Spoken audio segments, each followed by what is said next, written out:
Welcome to the Ben Gregersen Show. Tonight we have Ron Clayson with us, so we're pleased to have him here. And he's here to talk to us about a rally that is going on Friday, right? Yes. All right. What time is it? It starts at 6 o'clock, and we'll go till about 8:30, 9 o'clock with all of the activities that are going on. Okay. Cool. So what all is going to happen there? Well, first of all, and actually, let me just kind of read a little thing here, or I'll hit the high points. It's called a celebration of liberty. And you'll come and join us in the fight to restore the principles of constitutional freedom in our country and our Idahoans. This is from a flyer that's gone out. April 11th, Miradell Park, 5740 South 5th Avenue in Pocatello. There will be a patriotic concert that evening. There'll be candidate booths that you can meet. You'll have a chance to try your hand at and I'm just going to read this, at a combat grenade challenge.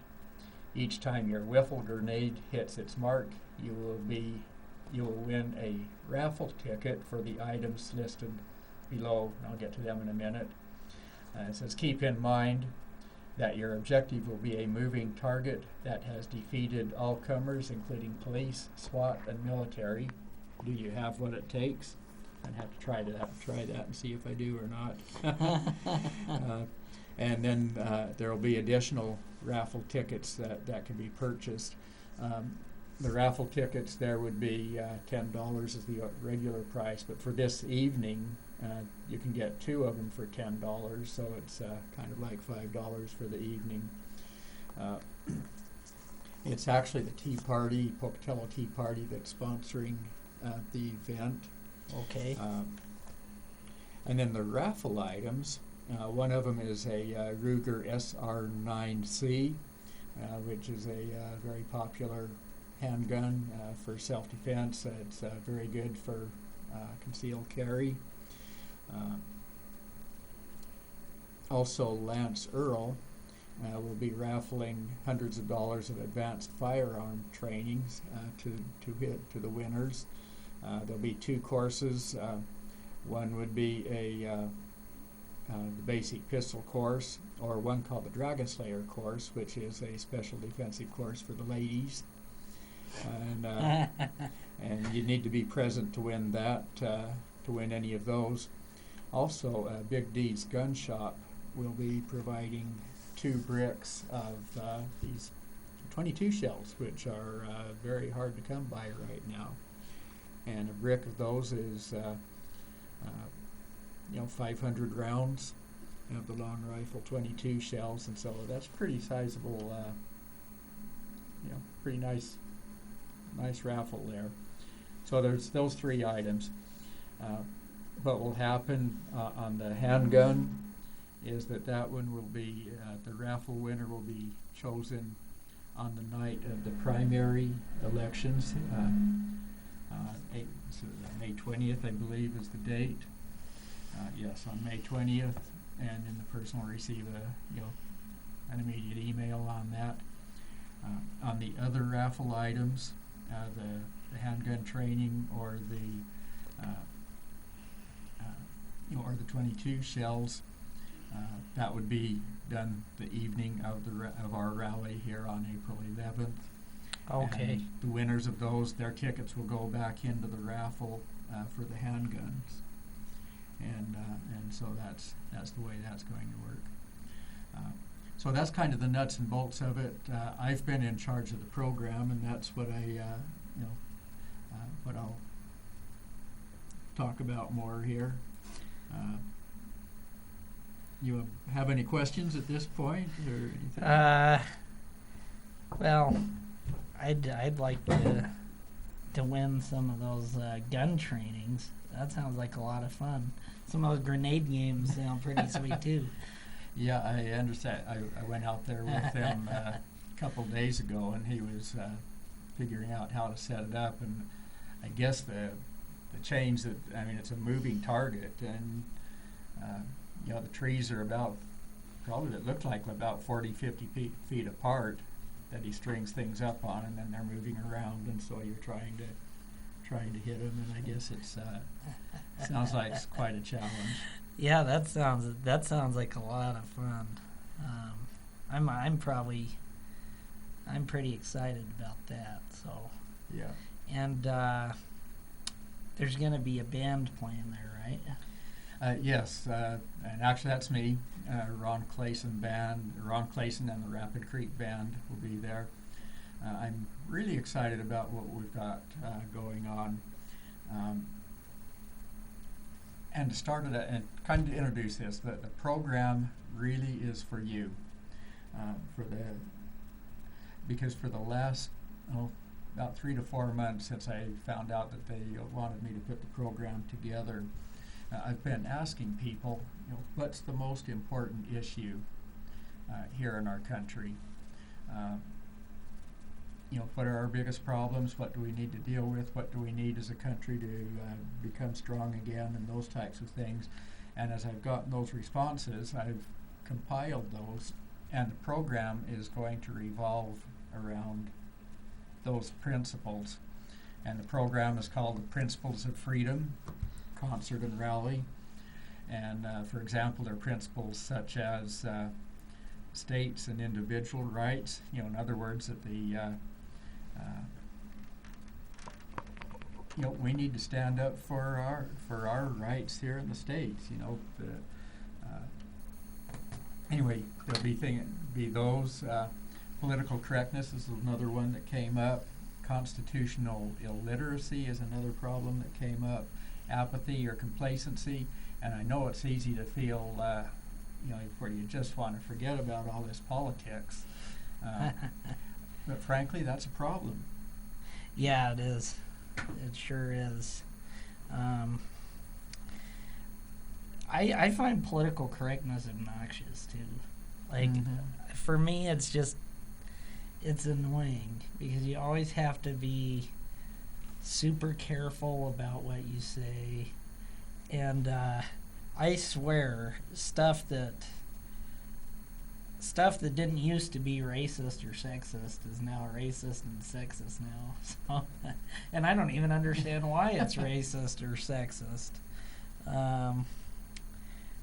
Somehow, voter IDs, having a voter identification card, making people have those. Somehow that's racist today too. Or it's somehow sexist, to make someone show their ID, even though you have to have an ID for just about everything. If you ask people to have it when they're voting, it's sexist or racist or whatever. So I don't know. I just think political correctness has gone overboard on a lot of things. Certainly, people can be civil, and you don't need to be politically correct to be civil, in my opinion. So anyway, on the program, what's going to happen is that it's going to go back and forth between a talk or a skit. I mean, there'll be some humor involved. There'll be some pretty smart people involved in very informative types of presentations. And they're going to be small, like 4 to 5 minutes apiece. And then I've written a number of songs, and so and I call them freedom songs. A freedom song is a mixture of a patriotic, protest, and praise song all mixed together. And that's really quite a unique combination to have those put together. Yeah. The patriotic from the point of view that number one, we love the country, but more than that, we believe that the principles that we were founded upon are good, meaning things such as a belief in God, not necessarily any particular religion, but that God is good, that personal responsibility is good, that free enterprise is good. So principles such as those are included. Protest from the point of view that we do protest things such as political correctness in our songs, Yeah. or overregulation, which is another one that came up, another issue. We'll actually have an attorney talking on that one. And then we've got a song that goes along with overregulation, and good song, you'll enjoy it. And then praise from the point of view that believe deeply that God needs to be a part of the solution. You know what? He certainly does. And there was a statement I remember reading from Abraham Lincoln once. And he just basically said that he's just always worried about being on God's side, because God is always right. Mm-hmm. So if there's a side that we need to be on, it's God's side. And it does seem like that our society today is kind of trying to push God out of the picture. You hear about all these lawsuits and stuff where people are getting sued because they have a nativity set, in their front yard. I mean, you hear about this stuff every Christmas, and it's just like, that is just the most ridiculous thing. But you always hear about it, and it's treated with legitimacy, too, by some of the governments, because there was even a state. There was I'm trying to remember I think it was New Jersey. They quit calling the Christmas tree a Christmas tree. It became a holiday tree. Holiday tree, yeah. So you hear about that, and that's just ridiculous. We've called it Christmas for who knows how long. Mm-hmm. Why are they trying to call it something else? And why is it even that big of a deal either? That's how silly some of this stuff is. So. Yeah, that's true. You mentioned God and society here a minute ago. One of our speakers I'm quite excited about brings a unique perspective. He served a mission in there in the Ukraine, so he's lived there. He has relatives. I don't want to give away the farm here, but he's got some real close ties to Ukraine, let's put it that way. He's also, I think he's graduated in sociology, so he brings that perspective of what happens to a society when God is removed, not only from the society, but from religion, from government. And so anyway, he's had first-hand experience in observing, people where that's happening and how it affects that people. And so that is one of the topics that came up, and it will be addressed there too. And so these topics are going to be done in a fun way and fun and informative, and I believe ultimately inspirational and motivational by the time we get to the end of the program. Well, that's the important part, that everybody leaves feeling inspired and feeling better than they did, before they came. So yeah, I think that's important. I think to motivate people, because people need to be motivated, and they need to feel good about the country too. Mm-hmm. I mean, even though there's a lot of bad stuff going on in our country is still a great country. Absolutely. And there's still a lot to fight for. True. We're not totally down in the dumps yet. So, there's a lot to be proud of, a lot to be patriotic about, and there's a lot to fight for.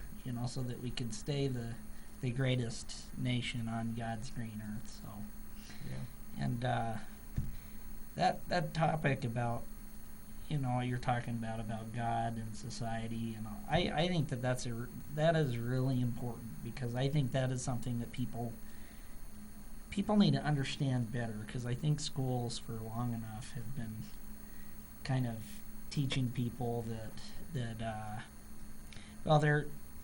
they're misinterpreting, the whole separation of church and state thing. That's Mm-hmm. not even in the Constitution. Yeah. But I think it was Jefferson that coined that phrase. Yes. But when he coined it, he didn't mean it the way that they're interpreting it today. The way he saw it was that there should be no government religions, like the Church of England, or you even had the Church of Rome. And in these countries, I mean, they'd kill people, you know, for not participating in that government-established religion. So the Founding Fathers said, we don't want that. You know, we don't want, you know, a government-controlled religion, but we want freedom of religion where people could pick and choose what faith and what church they believe in. The Founding Fathers never, I don't think they ever dreamed of what we got today where presidents, you know, go out there and they say a prayer in their speech, and then they've got lawsuits being thrown at them, and there's all these people saying that they violated the Constitution because they said a prayer, you know, and public officials aren't supposed to say prayers, or, you know, because I you know, it was a governor or a mayor or something that prayed on the steps of the Capitol, and they were all suing him, and it was all over the news that he had violated the Constitution somehow, the separation of church and state, which isn't in the Constitution. But, you know, I just think that that's ridiculous, but yet so many people believe it because that's what they've been taught. It's interesting with the founders on this. You know, you look at the First Amendment, you know, Congress shall make no law, you know, respecting the establishment of or prohibition of the free exercise of religion. When they wrote that, there were actually states that had a state religion, and with the Bill of Rights, it was actually to say, no, the federal government is not going to interfere with Rhode Island, for example, because if the government had not allowed Rhode Island to do what it wanted to do, you know, they might not have signed on. Yeah. And so they the only thing that the Bill of Rights is saying is that the federal government's not going to get involved. And that's the only thing that it was saying. And I think that is what it's saying, and I think that's even what Jefferson meant by church and state, because I don't remember, but I think it was, didn't he say that phrase? Wasn't it in a letter?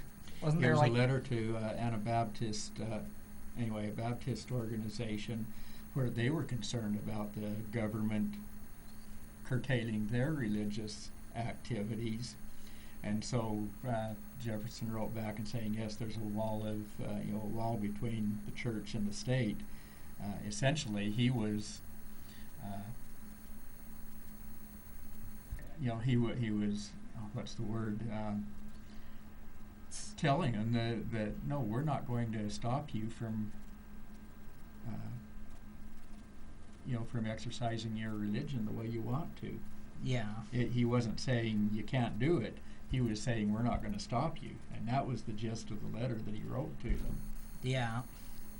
So, and I believe in that. You know, the government should not be interfering with people's faith. And if anything, you know who's violating the separation of church and state? Barack Obama. I mean, you've got this situation now where you've got Obamacare that's trying to dictate, it's basically dictating the Catholic Church to do things that they find contrary to their religion. You know, they don't believe in contraceptives and that kind of stuff, so they don't want to provide it. They don't believe in abortions either, so they don't want to provide abortions and contraceptives at their hospitals, and they don't want their doctors to participate in that. But the president's making them do that. So in that case, I'd say the President of the United States, he's the real violator of the separation of church and state. It's a good case to be made for that. Yes. So there does need to be a separation, but it isn't this stuff where people can't say God, or a governor, supposedly a governor can't have a nativity scene on his front lawn. You know, one of the most interesting quotes I ever saw was by de Tocqueville in his book, Democracy in America. And his observation was, and I can't quote it exactly, I could find it, but was that one of the things that impressed him was, one, the absence of religion in the halls of Congress, and two, the pervasiveness of religion in the halls of Congress. And you think, that's kind of contradictory, but what he meant was that there was an absence of a state-sanctioned church or sect, but yet at the same time the religious sentiments of the people played a profound part in the politics of the country, in the beliefs of the country and the people, but yet there was not that state-run religion. And like you said, I mean, that's ultimately what the Bill of Rights is about. It's just keeping a separation, not between God and godliness and the government, but between having a favored sect and the government. Yeah, that's absolutely true. And believe it or not, I actually think that most Americans actually do believe that.